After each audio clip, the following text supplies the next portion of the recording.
I'm introducing myself, Dr. Johann Anton Van Rooyen, living in Cape Town. Very tip of the Cape versus that of Africa. It's in fact a peninsula, and we live in a city here which is considered one of the most beautiful in the world. It has won now 3 prizes, and first prizes at that, for being the most beautiful city in the world.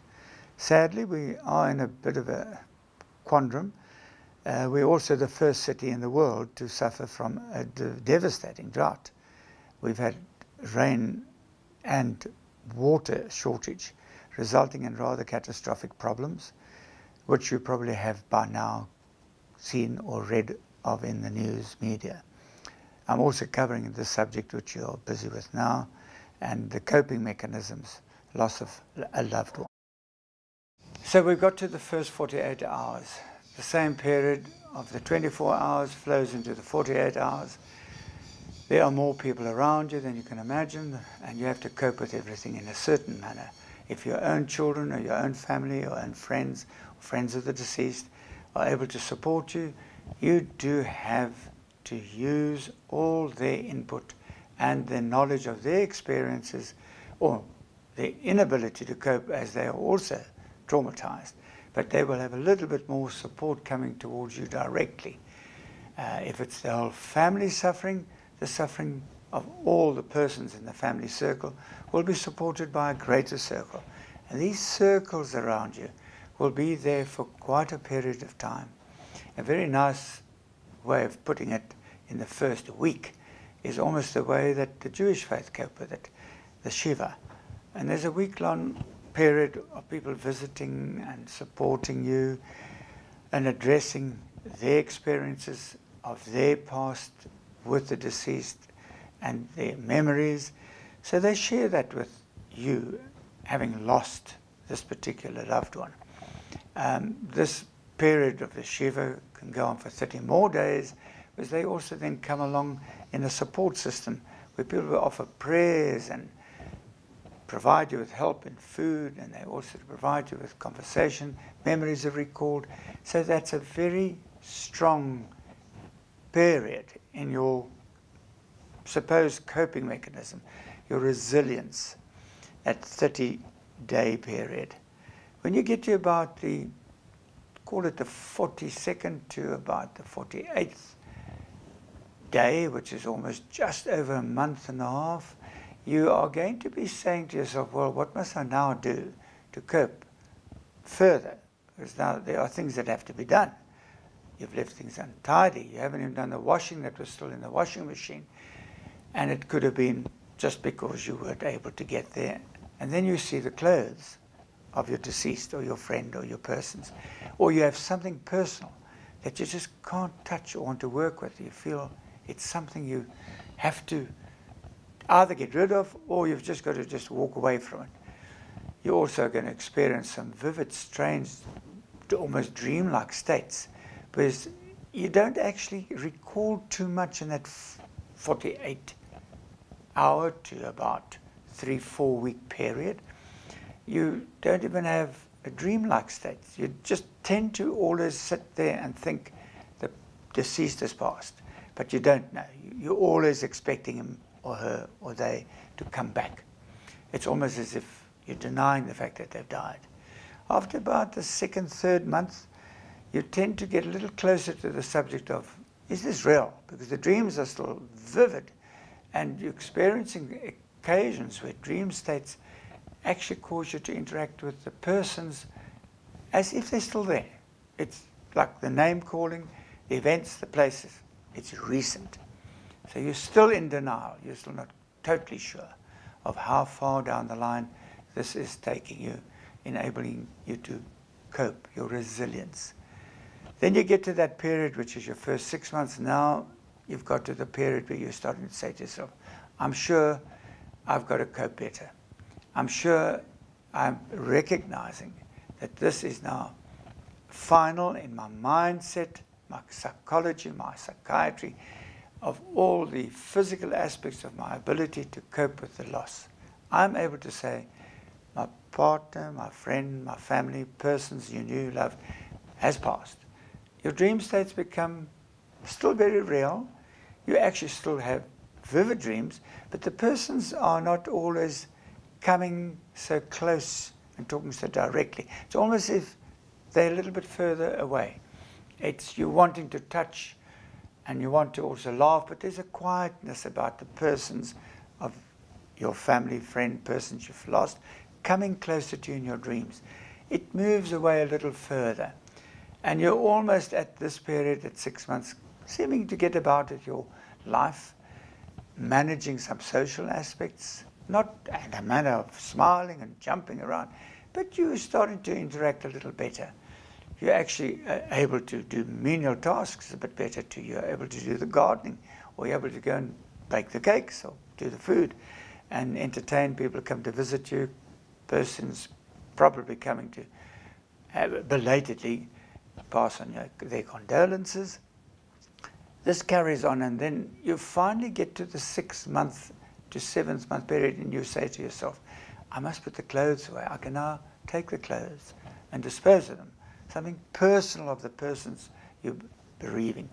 Those personal items can now be moved on, given away, packed away, and you can start separating yourself from where you were 6 months ago to where you are starting to move on. Your coping mechanisms in this resilience and your ability to get on with the next phase of your life. It's still not over, because 9 months comes and you've now got to make really strong personal, maybe family decisions. Financial decisions have got to already be in place, which is normally you don't do anything crazy till about 6 months. You wait, you see that your decision and coping mechanisms in this resilience is able to actually allow you to involve yourself mentally, that what you decide on is acceptable, even to persons around you. They may turn around and say to you, are you sure?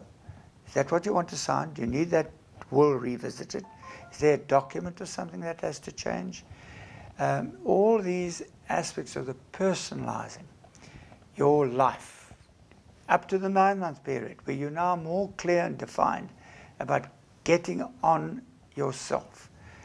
It is true that there are aspects to perhaps never really get into grips with all this change. And your resilience, even though you may have suffered so much physically, mentally, emotionally, your resilience allows you to start seeing those around you who are going to be supportive. The people who are around you also giving you some form of ability to cope with functions, everyday functions. They're also still around you, coming to say, how are you doing? You're coping. The visitors are not there that frequent anymore.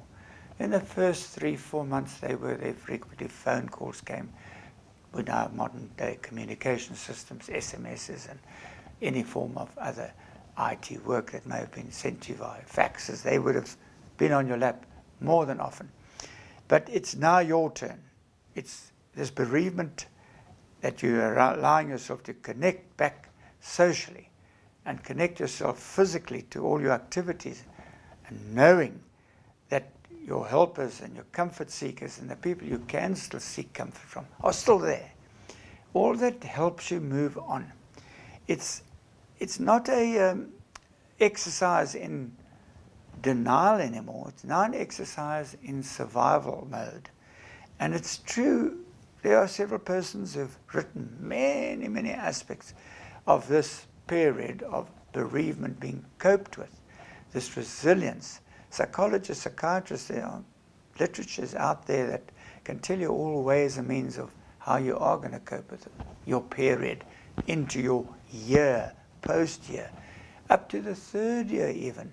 It is known that you may not express yourself in the manner you wish that you knew before your partner, your friend, or your family had died. You're still going to be able to say, I don't quite feel like jumping out there and going to the dance floor. That could be up to 2-3 years. Never will say, but she's depressed, or he's depressed, or they're depressed. There is an aspect of depression, but it's a way of coping, this resilience, that you've got to channel And it really is up to yourself to do it as almost physically, mentally, as best you can. Involve yourself with exercise. Involve yourself with reading about it. Involve yourself with activities. Your gardening, your cooking, anything.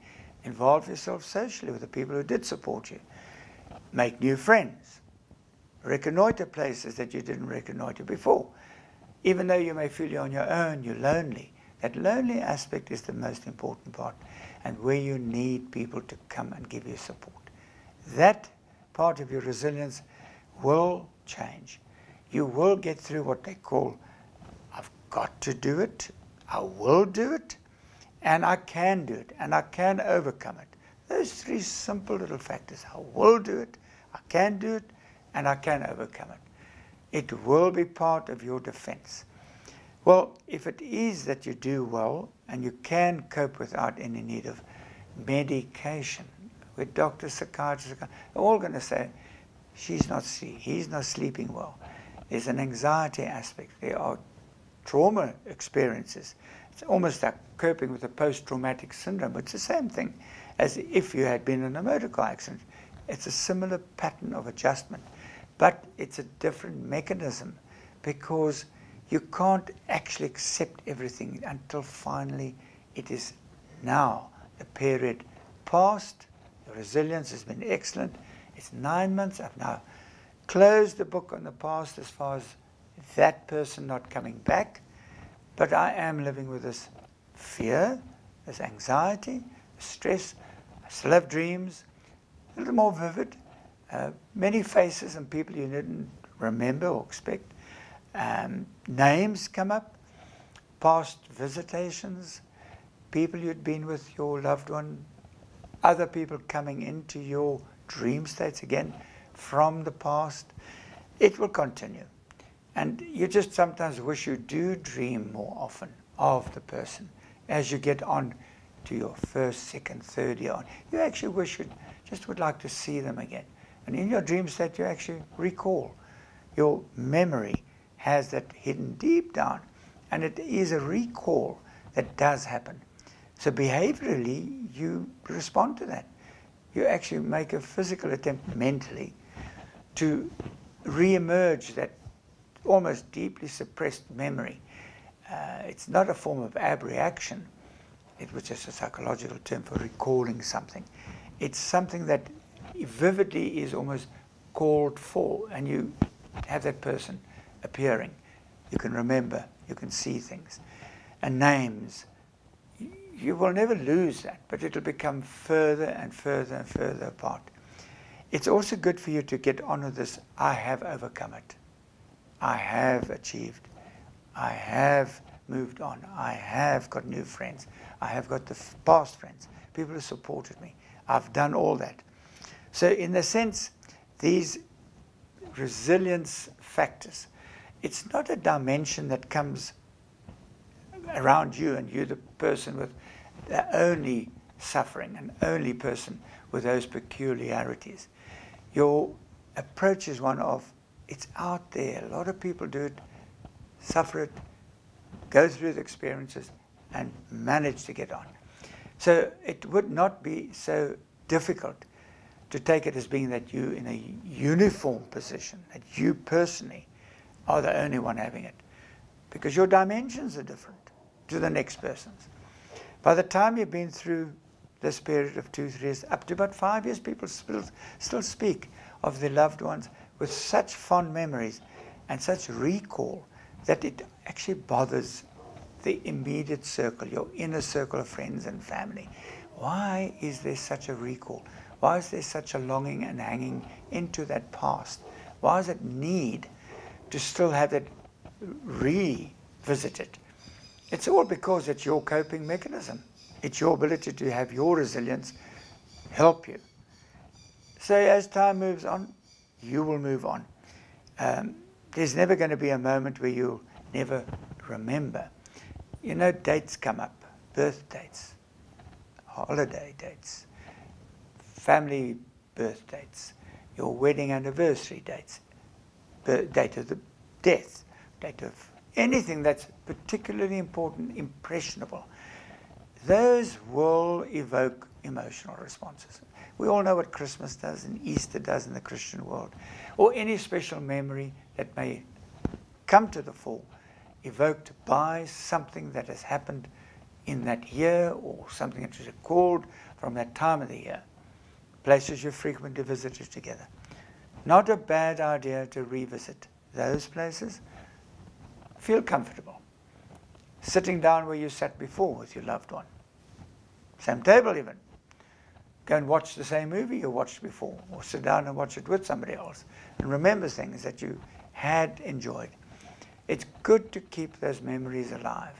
It's part of our coping mechanisms, what we call the resilience. And in our factors, that the way we express our condolences for others, others express their way of having condolences passed on to us. So we share a lot. And in doing so, it's part of your ability to go forward and remember to help others, how you have coped in going on forward. We're discussing coping, the coping mechanisms we have. And of course, this particular aspect of our humanity, having to cope with all things that are near to us, dear to us, love, lost, persons who are actually part of your life, if not even an animal that was part of your life, having you as a person and a human being do a form of, it's almost what we like referring to as the bereaving period. Now that bereaving period we've discussed as being first few hours, the first few weeks, 6-month period and 12-month period. Previous to all this area of resilience we offer, inability to cope, we've got to recognize that not every person suffers the same or has the ability to cope in the same way. And the outcome for everybody is not the same. Each person is individual. In fact, it is research that has recently been done showing that our period of resilience and our ability to function, in everyday sense function, emotionally, physically, this period is not what we used to think before, that within a year you've recovered, or reasonable. It is now considered that if this connectivity between ourselves emotionally and our social connections, like your ability to go out, see friends, meet family, or ask them to come over to you to cope with your bereavement, but yet they also come in to support you. That was thought to cut off somewhere around about 12 to 18 months. Recent research has shown that this is not so. There are percentages of people who carry on bereaving or being resilient up to 3 to 5 years. It's again in this particular period that you as a human being and your functions and your everyday roles that you have to play have to come back to some normality. Because you know, we've all been told you've got to get it done with, you've got to have the will to live and get on with it, and that you can and you will overcome it and you will get to a resolve. It's always easy to say who and when and how long. You don't know. It's individuals experiencing their own emotional states, their own bereavements, their own resilience. By the time you've got to the end of the 4th, 3rd year, or 12 months, somewhere you are going to be getting back in your social connectivity. That is when you go back to your normal social behavior, to work, friends, people, knowing where you can still seek help and comfort. Often it is very important as a human to have a social grouping. We do have groupings. I mean, our churches, our religious movements, our ability to have friends and family in your coping circle, supporting you.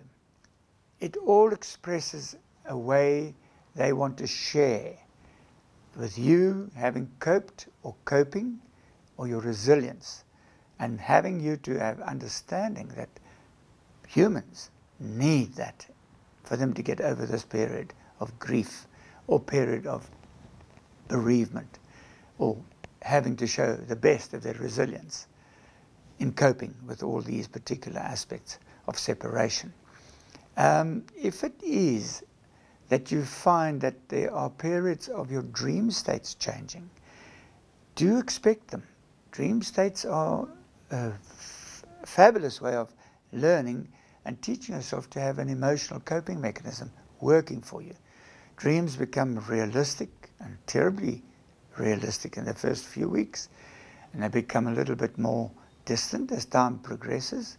Eventually, there are no names attached to these dreams that have persons of appearing back into the picture that you had memories of that particular lost person belonging to. There were pictures that you created or fears that you had hidden away, and the persons that you had grieved are appearing in those pictures. And somehow or the other you cope with those new events. They're now further apart. You see the face, you recognize it, but you're not talking so clearly to the bereaved or the lost persons, and your bereaved period copes better with that lost person not being so immediate and directly upon you. There'll be memory days, things that we remember, birthdays, there are Christmas, there's special religious holidays, and there's special kind of days of events that you've shared with traveling, holidays, and places you've seen. You've experienced places with your loved one or persons you've been with. And revisiting or re-establishing that format of your companions or your friend that you lost or persons, sharing that same place again is a part of parking your memory, saying, gosh, I've revisited that place. I've gone back there. I'm happy to have gone back there. It does revoke a fear factor. And it also evokes in you a type of way of, I've coped with that. That's my resilience. I've coped with seeing that same holiday we've had, same place, same memories, and I'm now parked it, and I'm moving on. I'm now coping, and I will, and I can overcome it. Those are the big, big words in our life. I will, and you can, and you will overcome it. And it does happen to be so. Remembering, don't be harsh on yourself. Don't try and exercise a type of control. I always like remembering to, and perhaps repeating for you, the Shiva in the Jewish families, where they have that week-long period of friends and family sharing and expressing condolences, and they share memories and experiences with the family. Then, of course, they have the 30 days prayers, which follow. It's also part of the resilience. The human brain functions in that way. It has that emotional coping mechanism, that resilience. Try and not force yourself to try and remember or dream. You try and remember in your dream things that you say that I did dream that. Now why is that dream not coming back? It's simply not suppressed. It's not hidden away. It will arise on occasion when you least expect it. And it won't have to come via taking some medication, antidepressants, or taking some quieting medicines like medication that even works in the form of alcohol. You can't hide or run away from those facts. They're in your brain. They will react. We call it a bit of abreaction as a psychological term. It is recalled. It becomes part of you reacting and remembering and trying to do the same thing again. But it's a wonderful way of you noting your loss and your loved one gone and how you've placed that particular loss and loved one's position in your memory. I think that would be your safest way of always recalling that you've managed to cope. And that is the most important thing in your abilities as you're coping going on forward. Try and remember the simplest things are you will and you can and you will overcome it. And your bereavement will never be an end, but it will be suffice. You've not sacrificed anything, you've gone forward and you're becoming a human yourself, and you will continue. And then you will have a memory which I think is the nicest part of your loved one. Thank you.